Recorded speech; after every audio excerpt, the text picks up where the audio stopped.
Arkadaşlar herkese aydın günaydın tınananım.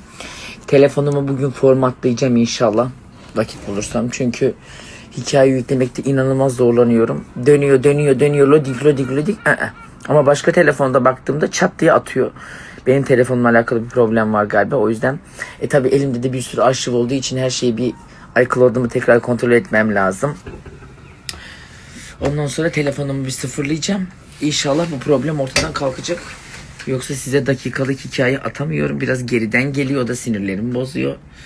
Haberiniz olsun diye bunu buraya bırakıyorum. Sonra Kadir Bey yoksanız neredesiniz demeyin. Bugün de çalışıyorum. Akşamda bugün Gamze eve dönüyor.